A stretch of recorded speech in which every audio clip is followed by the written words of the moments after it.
irmãos. Vamos dar continuidade. Ontem nós estudamos um pouco, bem brevemente, sobre a soberania de Deus. Hoje nós vamos avançar e nós vamos entrar na questão das dores da vida. Se o Senhor permitir que caminhe bem agora à tarde, aí à noite eu quero, se for possível, trabalhar as 3 dores do nosso Senhor Jesus.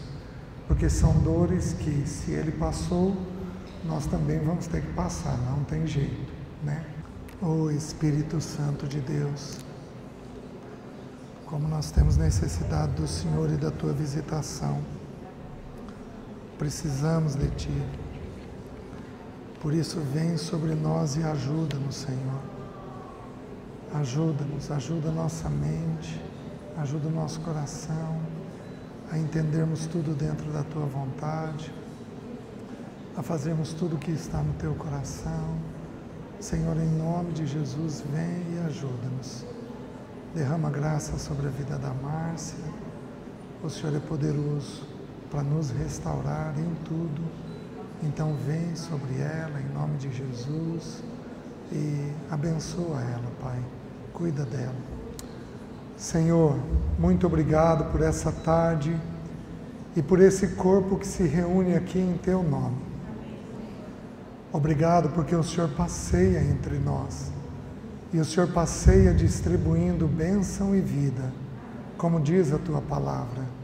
Senhor, limpa-nos como luzeiros. Precisamos ser limpos pelo Senhor para podermos brilhar cada vez mais. Então limpa-nos, Senhor. Derrama-nos sobre nós da Tua graça, do Teu amor, do Teu favor, para que o Teu bom nome seja glorificado. Nos ajuda e nos fortalece, Pai. Coloco diante do Senhor a vida de cada irmão. O Senhor conhece a história de cada um, as dores de cada um, aquilo que cada um tem passado. Senhor, ajuda para que a Tua palavra seja um bálsamo a restaurar as nossas vidas nessa tarde. Nos visita, Senhor. Nós oramos em nome de Jesus. Amém. Amém, meus irmãos. Podem sentar.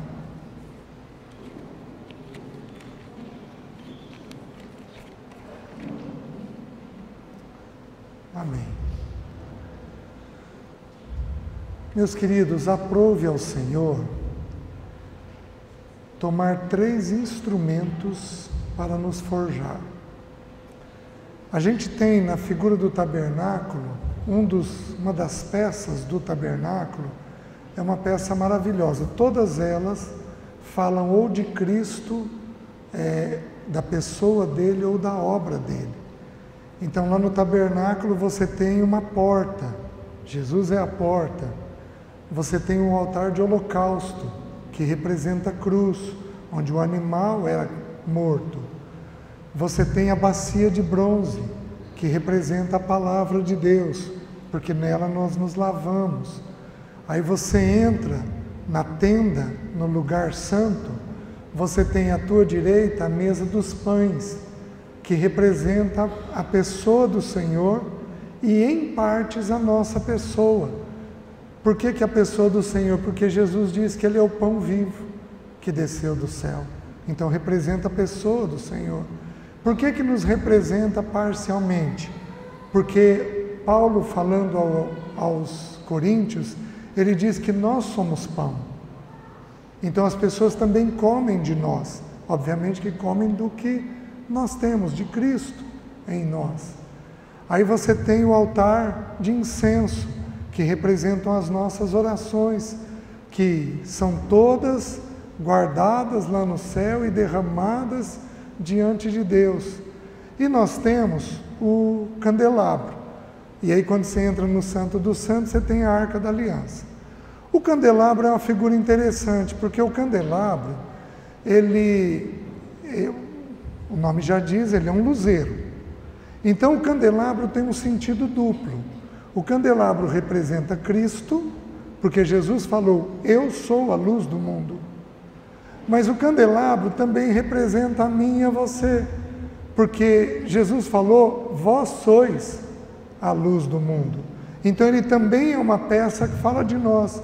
Então o candelabro você tem uma haste central e 6 hastes que saem dessa haste central. 6 é número de homem. Então representa as nossas vidas. 7 é um número perfeito. Aquela haste central representa Cristo. Mas por que eu estou falando tudo isso? Porque o candelabro tem uma curiosidade. Ele foi feito de ouro batido.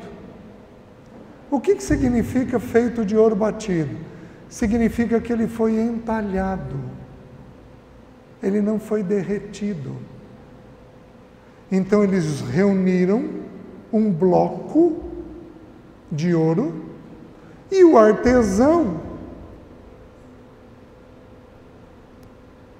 foi batendo com o martelo e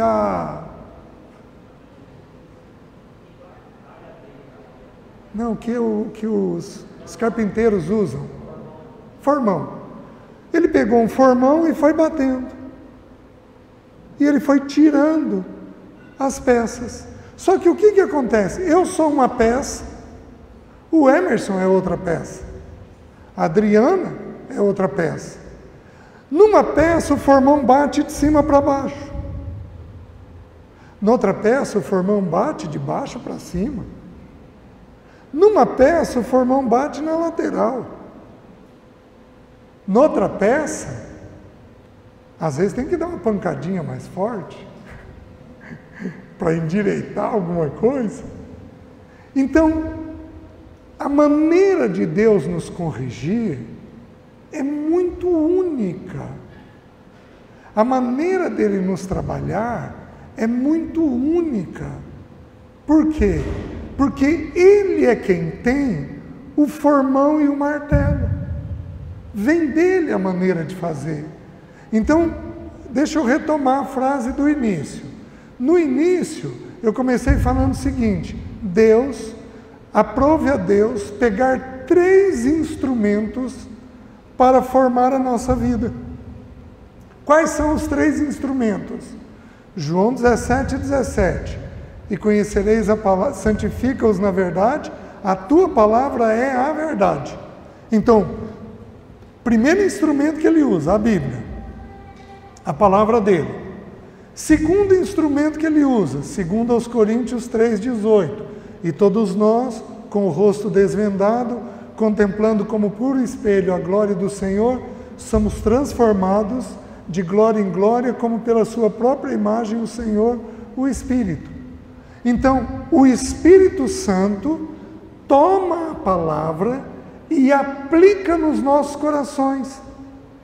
Então, por exemplo, eu estou falando uma palavra para um público que tem crianças de 12 anos até 80 anos. Como é que o Espírito Santo faz? O Espírito Santo pega a mesma palavra que eu estou falando e em um aplica como se fosse um leitinho e em outro aplica como se fosse um alimento sólido. É maravilhoso o jeito pelo qual ele faz, a maneira pela qual ele trabalha. Então, já temos 2 instrumentos. Mas qual é o terceiro instrumento que o Espírito Santo usa para trabalhar as nossas vidas? A dor. Como é que eu posso mostrar isso para você? Hebreus capítulo 5, versículos 7 e 8.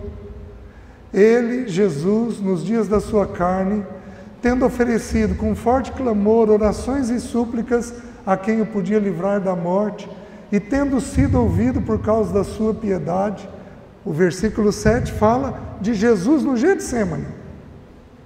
Jesus foi ouvido no Getsêmani? Foi. Porque ele orou 2 coisas. Qual foi a primeira? Passa de mim esse cálice. Qual foi a segunda? Faça-se a tua vontade. Ele foi ouvido?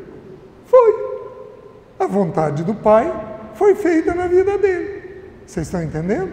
Então, e tendo sido ouvido por causa da sua piedade, aí diz assim no versículo 8: embora sendo filho, aprendeu obediência pelas coisas que sofreu. Não tem jeito. Não dá para viver sem dores.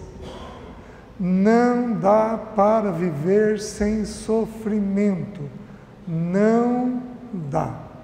Simples. Vocês estão entendendo? Então eu vou estudar com os irmãos um pouco sobre a natureza e a fonte das nossas dores. Porque para a gente poder corrigir os problemas que nós temos, a primeira coisa é entender de onde está vindo a minha dor.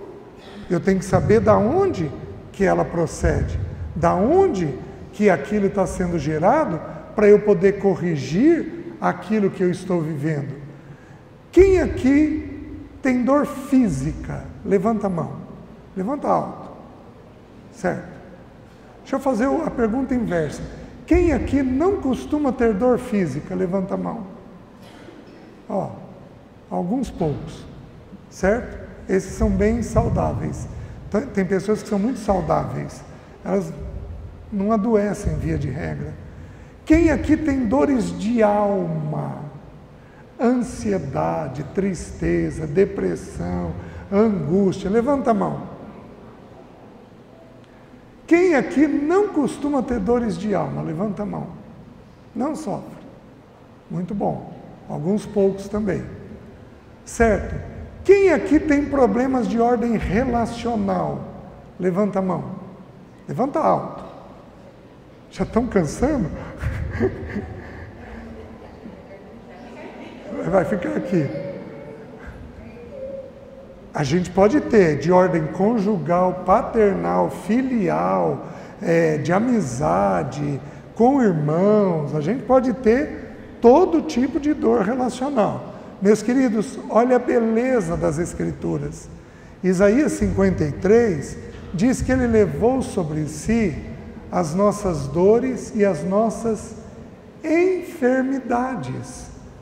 Enfermidade está ligada ao corpo, mas dor está ligada a quê? A alma. Porque todos nós vamos ter lutas e dores na nossa alma. Todos nós as teremos. Não tem jeito de viver sem essas dores. Então, vamos tentar entender.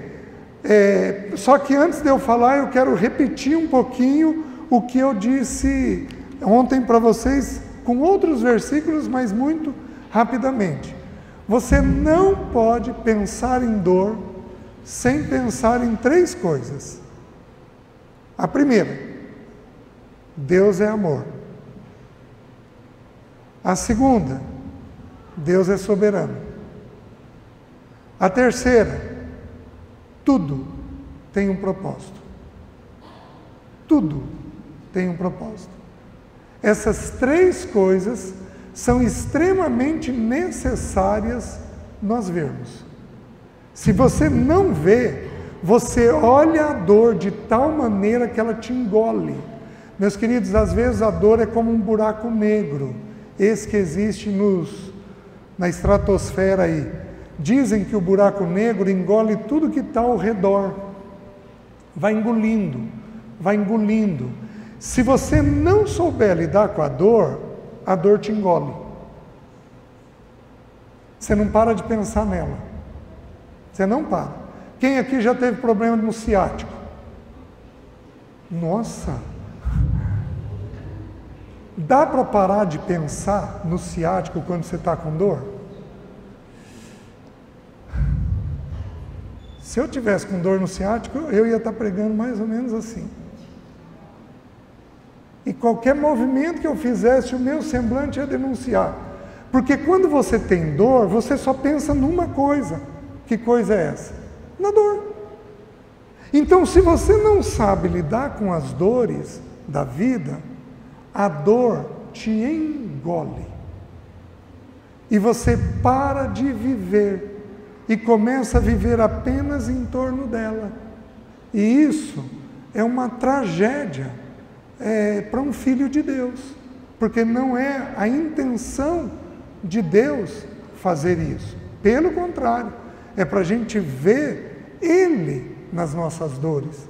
Então, deixe-me lembrar alguns versículos para os irmãos. Como ontem, eu vou citando apenas e Os que estão anotando podem ir anotando. Romanos 8,15. Porque não recebestes espírito de escravidão para viverdes outra vez atemorizados, mas recebestes espírito de adoção, baseados no qual clamamos Abba, Pai. Ele é um Pai. Ele é um Pai que não tem medo de produzir uma dor. Mas Ele continua sendo um Pai. Eu tenho uma criança de 5 anos de idade e eu moro lá no 15º andar. E tem um banquinho que a criança sobe para ver a janela. E eu tiro o banquinho dela. Eu estou sendo um bom pai ao tirar o banquinho? Ela vai compreender? Não. Ela vai queixar? Vai. Só que entende o que eu estou falando? Um pai nunca limita um filho senão para proteção. Quando Deus te limita, Ele não tem outra finalidade senão proteger você. É um mistério? É, mas Ele está te protegendo. Então nós precisamos aprender a olhar as situações e entender que há um Pai que é gentil, amoroso, sereno, dócil, que sabe entender os desejos do nosso coração e ainda assim Ele pode nos permitir viver determinadas dores na vida. Que mais? 1 João 4,8. Amanhã, possivelmente, no segundo período da manhã, nós vamos gastar um tempo nesse versículo. No amor não existe medo, antes o perfeito amor lança fora todo medo. Ora, o medo produz tormento, logo aquele que teme não é aperfeiçoado no amor. Eu vou só mencionar a primeira parte, amanhã eu vou trabalhar a segunda parte. Na primeira parte, ele diz assim, ele diz que o perfeito amor lança fora todo o... Meus queridos, Deus Pai ama perfeitamente? Ama. Ama. Vou dar algumas provas. Alguns de nós vivemos em pecado os últimos 5 anos. Faltou comida na mesa? Não. Porque Ele é um Pai amoroso e perfeito. Alguns de nós fomos obstinados e fizemos coisas erradas. Ele porventura nos corrigiu no merecimento do nosso erro? Não. Simplesmente não. Vocês estão entendendo? Simplesmente não fez isso. Ele porventura abriu a caixa de ferramentas e expôs o nosso pecado, alguns deles escondidos? Não. Simplesmente não fez. Por quê? Porque Ele é um Pai perfeito e amoroso. Ele é muito dócil com os seus. Ele é com a humanidade, gente. O sol vem sobre bons e maus. A chuva vem sobre bons e maus. Ele é um Pai amoroso e perfeito conosco. E Ele é um Deus amoroso e perfeito com a humanidade, né? Quantas pessoas Ele podia destruir, mas Ele não faz. Então Ele é um Deus, um Pai perfeito, né?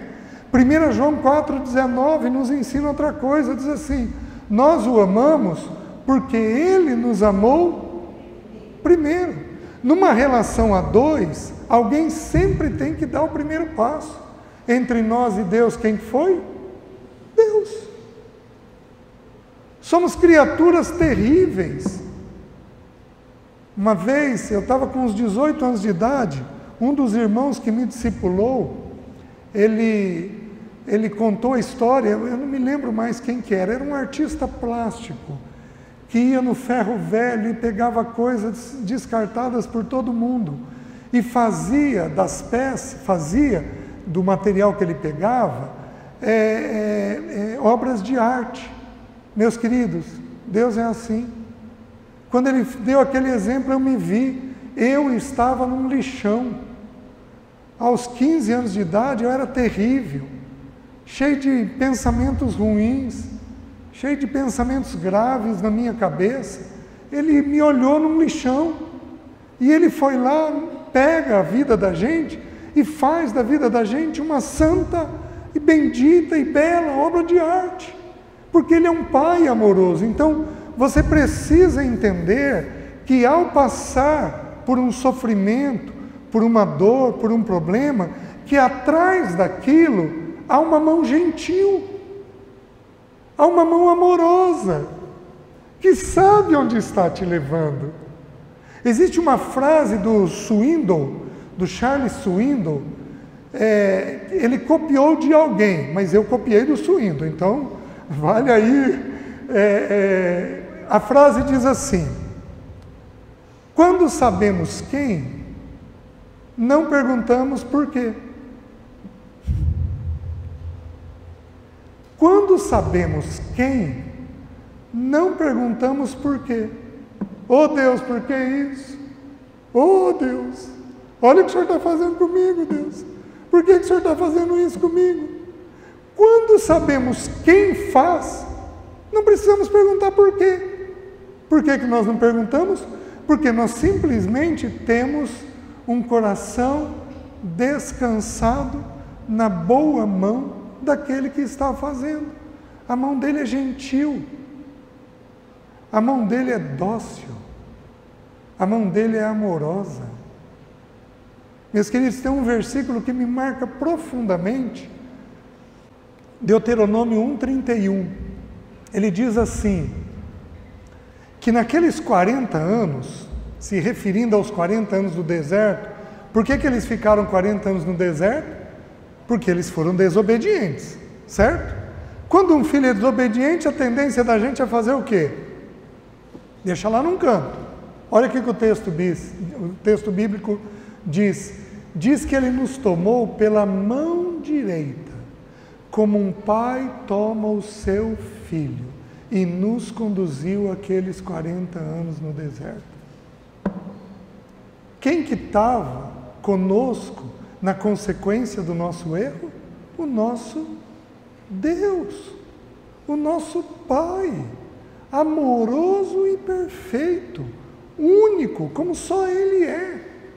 Então, ao olhar uma dor, ao viver uma dor, ao contemplar uma dor, não tenha desespero, porque atrás dela tem o Pai amoroso e gentil, cumprindo alguma coisa.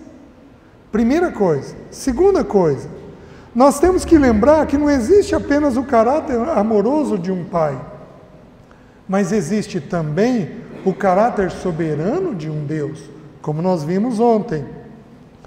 Deuteronômio 4:39, ele diz assim, que só o Senhor é Deus, em cima no céu e embaixo na terra, nenhum outro há.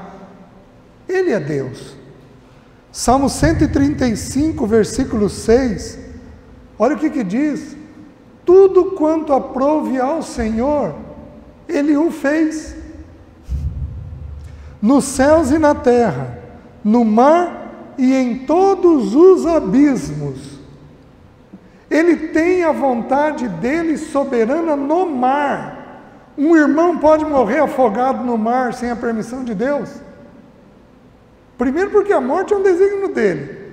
Segundo, porque o mar não pode engolir ninguém, se Deus não falar, engole.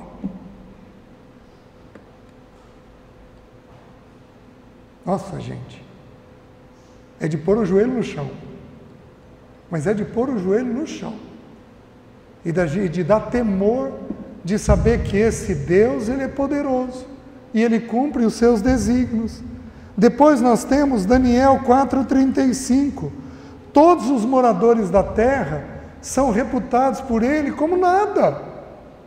Quem são as pessoas para resistir a Deus? Quem é um Putin da vida para resistir a Deus? Mas não é nada. Se Deus quiser recolhê-lo, recolhe como fez com Chaves. Porém, se Deus quiser mantê-lo e endurecê-lo, faz como fez com o faraó. Simples. Por quê? Porque há um decreto, um propósito atrás de tudo aquilo que ele faz. Quando houve o 7 de setembro, lá nos Estados Unidos, que as torres gêmeas caíram, 11 de setembro, 7 de setembro é o nosso, obrigado. Quando houve o 11 de setembro de 2001, isso, lá nos Estados Unidos, que as torres gêmeas caíram, foi perguntado para a filha do Billy Graham onde Deus estava. Vocês lembram a resposta dela? Estava ali. Como sempre esteve. Porque Ele é Deus. Ele é Deus. Gente, pensa comigo. Você tem um acidente grave de carro. O carro dá perda total. Você ficou preso no carro. Sai com vida e sem nenhum arranhão. O que você diz? Louvado seja o nome do Senhor. E se você tivesse morrido? O que os seus teriam que ter dito? Louvado seja o nome do Senhor. Porque o mesmo Deus que é poderoso para matar, é poderoso para preservar. O poder dele não muda em absolutamente nada. Vocês estão entendendo? Agora, aplica isso na vida. Já não é tão simples. Porque a gente começa a entrar nos nossos embates. Por quê? Porque nós não sabemos lidar com dores. Vocês estão entendendo? Nós não sabemos lidar com as dores da vida. Deus tem um plano traçado. Este plano visa a perfeição do seu povo e a restauração de um mundo caído, mediante a pessoa de Cristo. E em tudo ele tem uma mente. Deus não faz nada sem propósito. Deus é Deus. Em tudo ele tem uma mentalidade. Está seco? Tem algo que ele está trabalhando. Choveu? Tem algo que ele está trabalhando. Choveu a tal ponto de inundar? Tem algo que ele está trabalhando.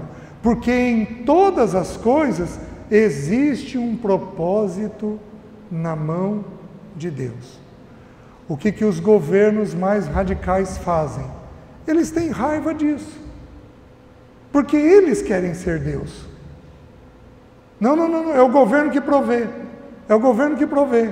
É o governo que faz. É o governo que dá a isso, que dá aquilo, que dá isso, que dá aquilo. Porque aí o homem se faz Deus. Quantos governantes na Bíblia, Nabucodonosor enlouqueceu porque ele olhou e achou que a glória dos reinos era dele. E Deus teve que esclarecer, depois de 7 anos de loucura, de que a glória é minha e eu dou a quem eu quero. Vocês estão entendendo? É uma verdade maravilhosa. Herodes caiu morto, porque as pessoas deram glória a Deus, glória a ele, e ele não devolveu a glória a Deus. Então os governantes, eles querem ser Deus, por isso que eles detestam esse evangelho que é pregado. Mas é uma fúria diabólica que existe. Por quê? Porque vem do próprio diabo. Quem que queria ser Deus na Bíblia? O diabo. Subirei ao monte mais elevado e serei semelhante ao Altíssimo, diz o texto de Isaías. Então era da natureza dele. O que ele fez com Eva? Ele plantou em Eva a mesma natureza. Deus sabe que no dia que você comer, você vai ter os olhos abertos e você vai ser igual a Deus. Vocês estão entendendo? Então, é uma luta enorme nessa questão de poder. O problema é que Deus não luta por poder, porque Ele é o Todo-Poderoso. Quando a gente fica se defendendo, irmãos, algumas vezes é porque a gente quer provar alguma coisa. Triste, né? Muito triste. Efésios 1:6. Há um propósito em tudo, para louvor da glória da sua graça, que Ele nos concedeu gratuitamente no amado. É para o louvor da graça dEle que a gente foi concebido. Efésios 1:12, a fim de sermos para louvor da sua glória, nós os que de antemão cremos em Cristo. Romanos 8:29, para sermos para louvor da sua glória. Meus queridos, Ele tem um propósito em tudo que Ele faz. Aí eu te pergunto, nas dores que você está passando, levanta uma dor, uma, sua. Uma. Levantou? Qual o propósito dele? Tenta buscar essa resposta. Sempre é formar Cristo em nós. Sempre. Formar Cristo em nós. O maior homem que viveu nessa terra, quem foi? Depois do nosso Senhor Jesus? João Batista. O que a Bíblia diz a respeito dele? Por que ele foi o maior de todos? Porque ele resumiu o Evangelho numa frase: importa que ele cresça e que eu diminua. O Senhor precisa fazer isso conosco, e Ele usa as dores. Muito bem. E o mal? Porque tem males nessa vida, hein? Nós precisamos entender que Deus, por um mistério, plantou o mal nesta terra. Vou dizer uma coisa simples. Deus plantou duas árvores distintas no Jardim do Éden: a árvore da vida e a árvore do conhecimento do bem e do mal. Quem plantou essa árvore? Deus. Ele tinha um propósito nisso? Claro que tinha. Porque Ele tem propósito em tudo aquilo que Ele faz. Vocês estão conseguindo entender? Isaías 45:8, esse versículo é muito importante. Ele diz assim: eu formo a luz e crio as trevas, faço a paz e crio o mal. Eu, o Senhor, faço todas essas coisas. Eu formo a luz e formo as trevas. Eu faço a paz e eu crio o mal. Nunca no sentido de pecado, mas sempre no sentido de adversidade. Quem cria? Ele. Então Ele tem o poder de fazer e de desfazer todas as coisas que existem na nossa vida. O pecado, meus queridos, nunca foge ao controle de Deus. Vocês lembram de José? Quando José se abre com os irmãos, ali no capítulo 45 de Gênesis, se não me engano, no versículo 8, José diz assim: não vos entristeçais, nem vos irriteis contra vós mesmos, porque para a preservação da vida Deus me enviou adiante de vós. Por que ele é um homem distinto nas Escrituras, José? Porque em tudo ele via a boa mão do Senhor. Em tudo havia a boa mão do Senhor nos olhos dele. Ele é uma pessoa a ser estudada. Há um tempo atrás eu li um material que diz que José, ouçam aí com um pouquinho de reservas, que José tem 144 comparativos com Cristo. Foi vendido pelos irmãos. Foi a mesma coisa que o Senhor fez. Não, foi rejeitado pelos seus. Mesma coisa que houve com o nosso Senhor. Quando José se abriu com os irmãos e ele vai trazer o pai dele, Jacó, ele diz assim: vai e dize a meu pai toda a glória que eu tenho no Egito. O Egito é o mundo. Deus está virando para o pai hoje e diz assim: papai, olha a glória que eu tenho lá naquela igreja. Olha a luz que aparece. Olha como que eu sou evidenciado no mundo, um mundo caído e corrupto, mas ainda assim os irmãos estão brilhando a minha luz. Vocês estão entendendo? Certo? Nem tudo está explicado ou será explicado. Por exemplo, tem morte que não se explica. Tem morte que não se explica.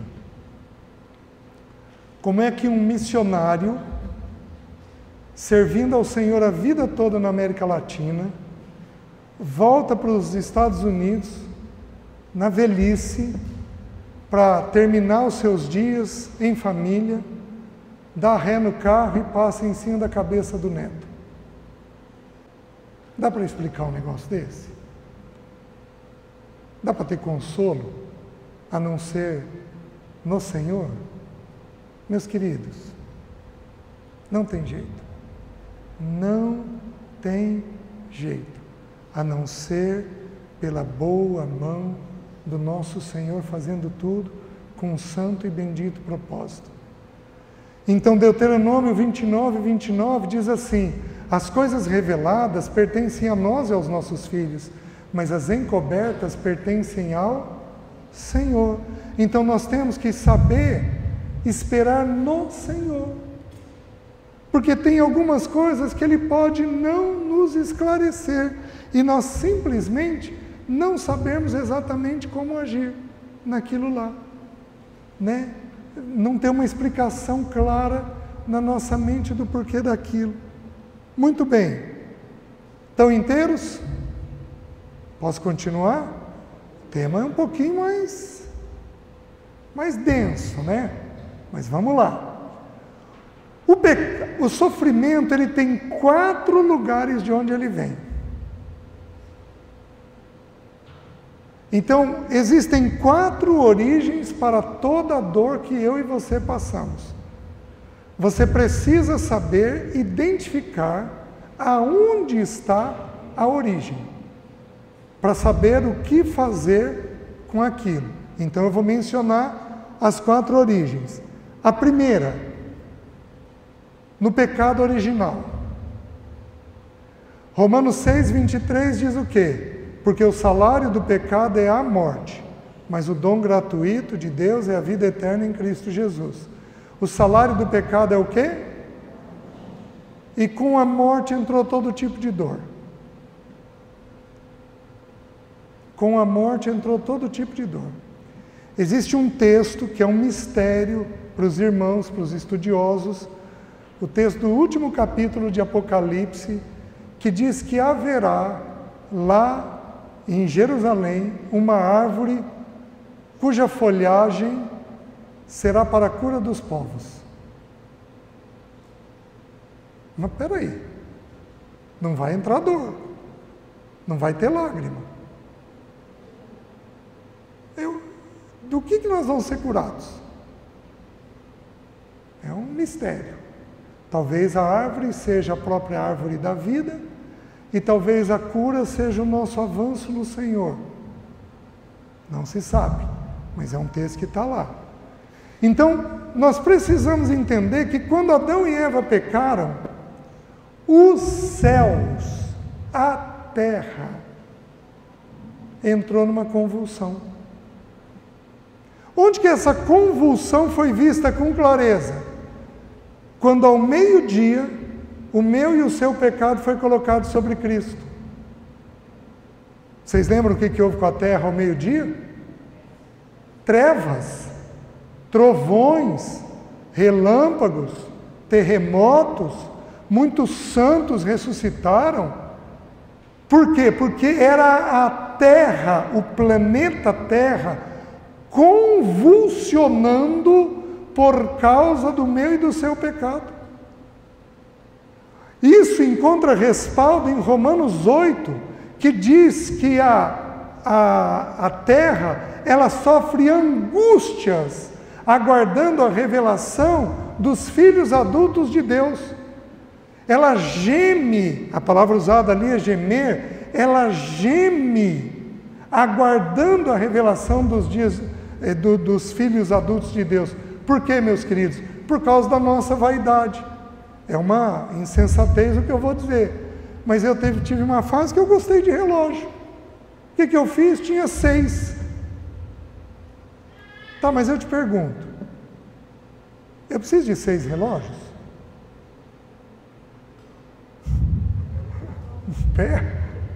Um é mais do que suficiente. Aliás, eu não precisaria nem desse, porque hoje tem aqui.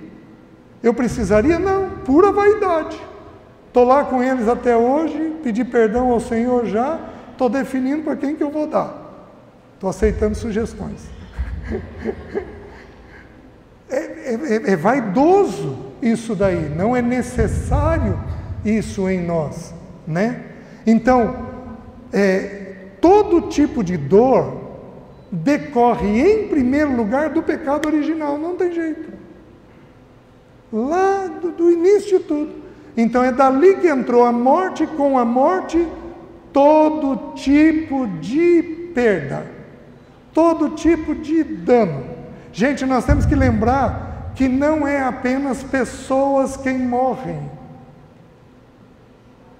Quando Adão pecou, morreu a inocência dele, porque ele ainda não era santo. Ele se tornaria santo pela obediência. Quando eu falo mal de um irmão e ele fica sabendo, pode morrer a confiança. Morre-se emprego, morre-se casamento, morre-se paternidade, morre-se filiação, pode morrer amizade, pode morrer noivado. Gente, tem muita coisa que morre nessa vida, que se perde nessa vida. Tudo isso decorre de onde? Do pecado original. Primeiro lugar de onde advém as nossas dores. Segundo lugar de onde advém as nossas dores? Dos nossos próprios pecados. Gálatas 6,7 diz assim: ora, de Deus não se zomba, pois tudo aquilo que o homem semear, isto também colherá. Plantou, colheu. No bom e no mau sentido. Plantou bem, colhe bem. Plantou mal, colhe mal. Vocês estão entendendo? É uma regra. Plantou, tem colheita. Há um tempo atrás, uma pessoa me confessando um pecado e me pedindo perdão por esse pecado. Ela virou para mim e falou assim: César, eu estou descobrindo o seguinte, que o salário do pecado é a morte. E César, eu estou descobrindo que esse é o salário mais certo da vida. Ele vai ser depositado. Em algum momento, ele vai ser depositado. Vai ter uma colheita naquilo que eu fiz. Ele estava me confessando um pecado grave e uma colheita gravíssima, né? Que mais? A sequela a consequência dos nossos próprios pecados. Números 14:18 diz assim: porque Deus perdoa os nossos pecados, ainda que não inocente o culpado. O que a Bíblia está ensinando? Que Deus nos perdoa, mas Ele não tira a consequência. Meus queridos, por que o nosso país é tão corrupto? Porque não tem consequência. Não tem consequência. O nosso país, ele é interessante. Ele é um dos poucos países do mundo que as leis são ambíguas. Os legisladores já criam assim para quê? Se der problema para mim, a gente bandeia um pouco para cá. Se der problema desse jeito, a gente bandeia para lá. Vocês estão me entendendo? É tão simples, né? Que deveria ser, ó, isso pode, isso não pode, isso é assim, isso não é assim. É uma verdade que tem coisas que são relativas. É uma verdade. Então, segundo lugar, a consequência do seu próprio erro. Aí eu te pergunto, o que você está vivendo é consequência do seu erro? Segundo lugar, de onde vem? Terceiro lugar, de onde vem? As nossas dores podem advir como consequência do erro dos outros. Na vida familiar tem uma regra. Que regra é essa? Um planta, todo mundo colhe. Plantou, colheu.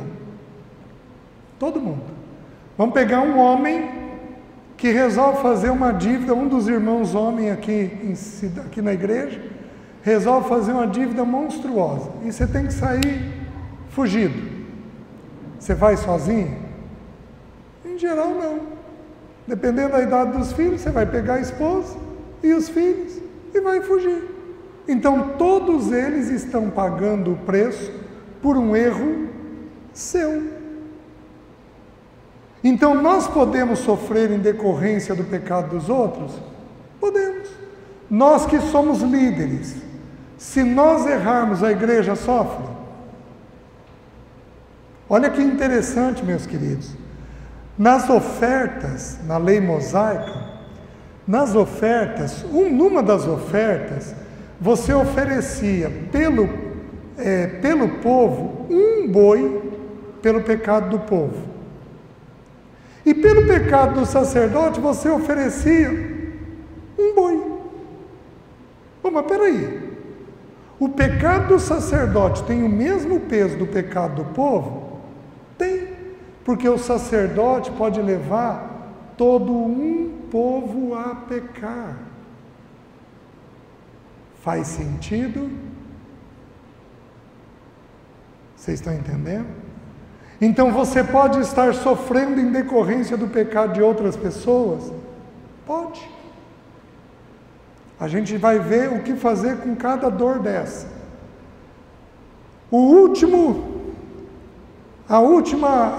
Qual o texto aqui? Efésios 5, 28 e 29. O último lugar de onde advêm as nossas dores? De Deus. E aqui fica o nó de entender. Um Deus amoroso pode produzir uma dor no seu filho? Pode.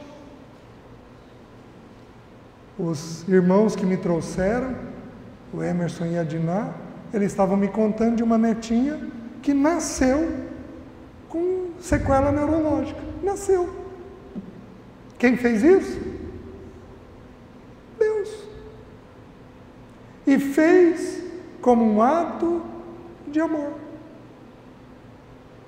Pela mãe, pelo pai, pelos irmãos, por ela própria, pelos avós. Porque tudo que ele faz é uma expressão de amor. Vocês estão entendendo?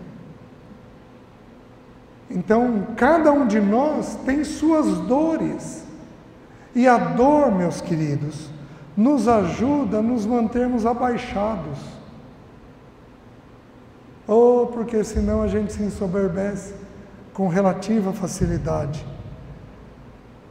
Segundo aos Coríntios, capítulo 12, versículos 7 e 8. Então foi-me posto um espinho na carne, mensageiro de Satanás, a fim de me esbofetear, para que não me exalte. E 3 vezes pedi ao Senhor que o tirasse de mim. E o Senhor me disse: a minha graça te basta, porque o poder se aperfeiçoa na fraqueza. De boa vontade, então, me gloriarei nas minhas fraquezas. Os irmãos estão entendendo? O espinho na carne não é para todo mundo. Por quê? Porque o espinho na carne, quem viveu foi Paulo, não foi Jesus. O que Jesus viveu é para todo mundo. O que Paulo viveu não é para todo mundo. Então, alguns de nós, por causa do risco da soberba, o Senhor pode colocar em nós um espinho na carne. E um espinho que Ele não tem intenção de tirar. Então, nós podemos ter lutas eternas enquanto vivemos, né? Contínuas. Nós podemos, por exemplo, uma criança que nasce com uma sequela neurológica, se Deus não operar um milagre, é um problema que vai até a morte da criança. Não se tem forma de resolver isso, pelo menos até o presente momento, a medicina não tem. Então, como é que se faz? Como é que se resolve isso daí? Se convive. Não se tem condições de resolver. Então, Deus pode trazer alguns problemas sobre nós? Deus pode. Ele é livre para fazer como Ele quer. E aí, então nós temos 4 origens do nosso sofrimento. A primeira, o pecado original. A segunda, o seu próprio pecado. A terceira, o pecado dos outros. E a última, Deus, aquilo que Deus intenta trazer para nós. Vou dar um exemplo bíblico disso. Um dos últimos sinais que Jesus fez no livro de João, foi em João capítulo 9, quando Ele vai curar um cego de nascença. E a mentalidade judaica, como é a mentalidade nossa, e foi dos amigos de Jó, a mentalidade judaica dizia-se o seguinte: tem dor? Alguém pecou. Então o que os apóstolos perguntam para o Senhor? Senhor, quem pecou? Ele ou seus pais? E Jesus lança luz, uma luz maravilhosa. Ele diz assim: nem ele, nem seus pais. É como se Jesus estivesse dizendo: nem toda dor tem a ver com pecado. Tem dor que tem a ver com dor. Nem menos e nem mais. Está fazendo sentido para os irmãos? Então, é simples. Aí ele diz assim: mas para que se manifeste nele a glória de Deus. Então, eu vou voltar para quando você tem um problema grave. Eu tenho uma irmã acamada. Eu e uma outra irmã cuidamos dela. Tem mais outros 2 irmãos que ajudam mais de longe, mas especialmente eu e outra irmã ajudamos essa irmã que é acamada. Ela é a mais velha de todos nós. Tem 5 anos que ela está em definitivo na cama, mas ela já sofre há 42 anos. Então a gente precisa aprender a conviver com a situação. Vocês estão entendendo? Todos nós vamos ter que aprender isso. Então, vamos dar uma olhadinha da nossa posição diante de cada sofrimento. O pecado original, como é que se resolve? Só é resolvido mediante a ação de Cristo pelo novo nascimento. Você tem que nascer de novo. Porque aí na cruz foram levadas as suas dores e as suas enfermidades. João 3,3, ele falando com Nicodemos: Nicodemos, importa-vos nascer de novo, né? Então o pecado original só é resolvido quando é dessa forma. Quando é consequência dos nossos pecados, o que nós precisamos entender? Meus queridos, quando você peca e Deus provê uma dor, você tem que entender que a dor é uma correção do Pai. Você é linguarudo. Você tem o pecado da calúnia, da difamação. E aí, alguém fica sabendo que você falou uma coisa, fica bravo e vem te questionar, mais bravo. Bravo. Você está me entendendo? Você plantou. O que você vai ter que fazer? Você vai ter que, no mínimo, irmão, me perdoa. Eu não podia ter falado. Se fosse para ter falado, eu tinha que ter falado para você e não para outra pessoa. Os irmãos entendem? Então, o grau de correção está ligado ao Senhor. Então, você pecou, quando você sente um problema em decorrência daquele pecado, você tem que entender que é a boa mão disciplinadora de Deus. Porque se você fizer e não tiver consequência nenhuma, o que você vai fazendo? Vai fazendo, vai fazendo, vai fazendo e não para nunca. Faz sentido? Então Deus tem que trazer para você um freio. Então o problema em decorrência do pecado é o primeiro freio que Deus está trazendo. Por que que alguns têm uma punição de um jeito e outros de outro? Porque só Deus sabe precisar o quanto é justo. Existe um versículo maravilhoso no Salmo 119, versículo 75. Ele vai dizer alguma coisa. Ele vai dizer: bem sei, ó Senhor, que os teus juízos são justos e que com fidelidade me afligiste. Então ele nunca traz uma dor ou uma correção maior que a medida. Salmo 119, versículo 75. Ele é justo na medida. O povo de Israel, 40 dias espiando a terra, cada dia espiando a terra, um ano de deserto. Pesado? Ô filho, já pensou se Deus tirasse teu celular para cada erro teu? Por um ano? Ia faltar tempo de vida para você ver celular, né? Um ano. Só que nós temos que lembrar o seguinte: eles viram as 10 pragas do Egito, eles viram o mar se abrir, eles viram o mar fechar, eles viram a nuvem de dia protegendo o calorzão, a nuvem à noite como uma chama de fogo aquecendo do frio do deserto, eles viram a água, eles derrubando a árvore e brotando água dali, eles viram a pedra ferida e água jorrando da pedra. Eles viram o maná, eles viram muito.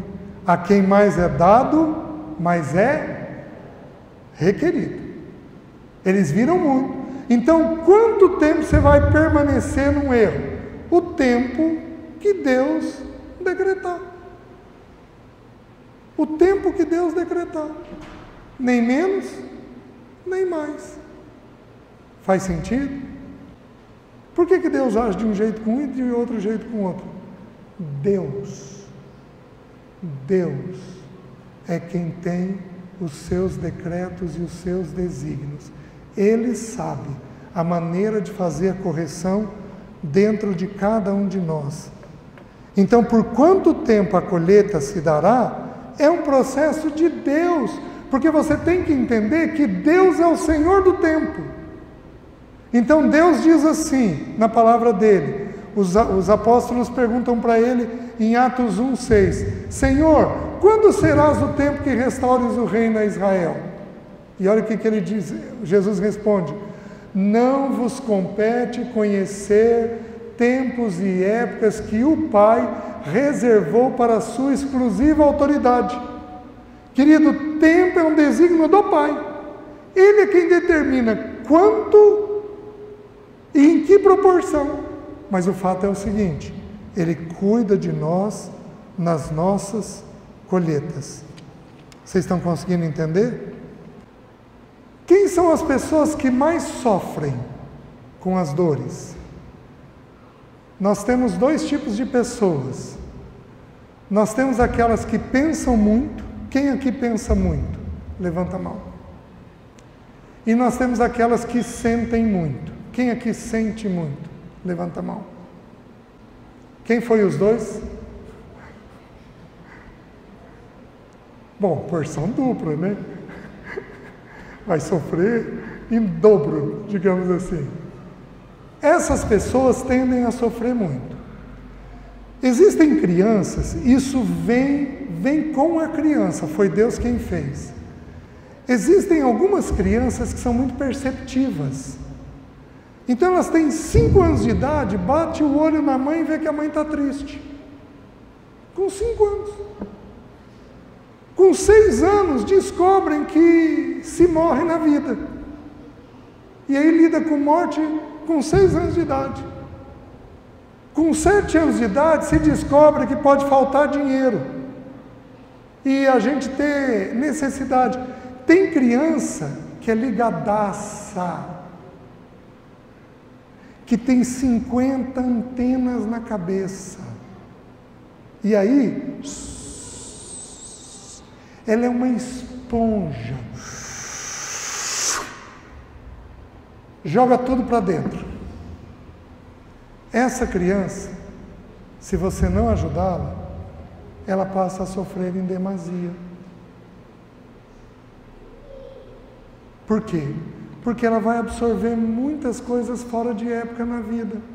E aí ela se torna precoce. E a precocidade gera ansiedade. Vocês estão conseguindo entender? Então a gente, desde cedo, querido, isso daqui não é para você. Isso é preocupação do pai. Isso não é preocupação sua, isso é preocupação do papai, isso é preocupação da mamãe, está entendendo? Aí a gente aprende a diminuir isso, diminuir informação, notícia, e vai por aí afora. Vocês estão entendendo? Então, se a dor ela é demasiada, a informação é demasiada, ela vai te judiar. Não vai ter como. Vocês estão entendendo? E tem pessoas, tem crianças que nascem perceptivas, mas tem crianças que nascem muito sensíveis. Então, digamos que para um filho se sentir amado, você tem que segurar nele assim. Tem criança que você precisa fazer isso. Se você fizer só isso, não é o suficiente. Ele precisa de um nível de atenção maior ainda. E se você não der, ele ou se ressente, ou vai procurar alguém que dê.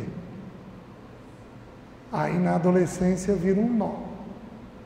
Porque está cheio de gente aí, cheio de amor errado para dar. Vocês estão entendendo? Então a gente supre o filho. Tudo começa, amanhã de manhã nós vamos trabalhar isso. Nós vamos nas 3 sessões nossas amanhã, se o Senhor assim nos permitir. Nas 3 sessões nossas, o que nós vamos fazer? Nós vamos estudar os afetos nossos. Eu vou dar uma aula introdutória no início, depois nós vamos estudar medo e irritação. Quem aqui tem medo? Quem aqui não tem medo de nada? De nada, nada, nada. Certo? Quem aqui é irritado? Quem aqui não é irritado? É um poço de paciência. Ninguém. Opa, lá atrás. Um ou outro levantou a mão, tá? Então amanhã, vamos deixar para amanhã. Certo? A gente vai ver como é que Deus quer curar a gente disso.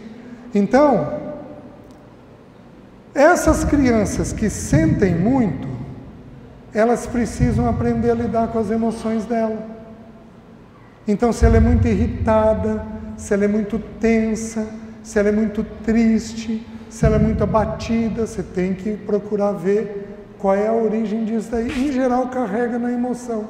E ao carregar, precisa regular a emoção. Tudo bem? 4 fontes. O que fazer quando a gente percebe as nossas dores? Se houver pecado, tem que ter arrependimento. No pecado do outro, é importante você entender uma coisa simples.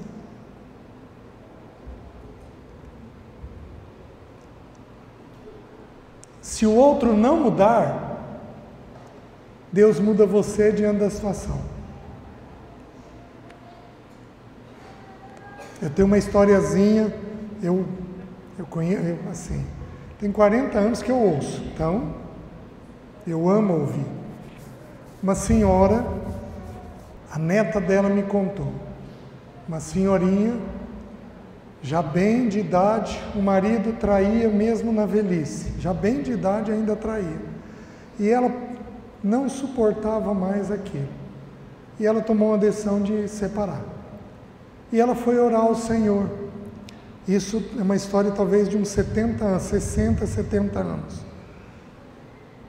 E enquanto ela estava orando, Deus falou para ela: eu quero que você engome as camisas dele quando ele for te trair. Engomar era passar com um produto lá que fica perfeito. Eu quero que você engome as camisas dele quando ele for te trair. E ela decidiu obedecer ao Senhor. Passaram-se algumas poucas semanas, ele adoeceu. Ela é muito crente e ele ímpio. E na doença ele chamou ela. Olha o que ele falou: minha querida, eu quero entregar a minha vida ao Senhor, porque eu vi o seu testemunho engomando as minhas camisas. Confie sempre no Senhor. Ele sabe onde está te levando. Ele sabe onde está te levando. Confie sempre no Senhor. Então, trata o seu pecado. E se o pecado for do outro, põe o joelho no chão. Por quê? Porque Deus vai te capacitar a suportar aquilo. Porque toda vez que Ele provê uma dor, Ele provém com a dor a capacidade de nós lidarmos com ela. Amém? À noite nós retomamos com as dores do Senhor. Curva sua cabeça, se coloca de pé, curva sua cabeça. Se for possível, abraça quem estiver aí perto de você. Vamos orar. Espírito Santo de Deus, nos visita. Ajuda-nos a identificar de onde as nossas dores vêm. E dá-nos sabedoria e graça para sabermos lidar com as situações. Precisamos do Senhor. Por isso, nos ajuda. Eu oro em nome de Jesus. Amém. Amém, meus irmãos.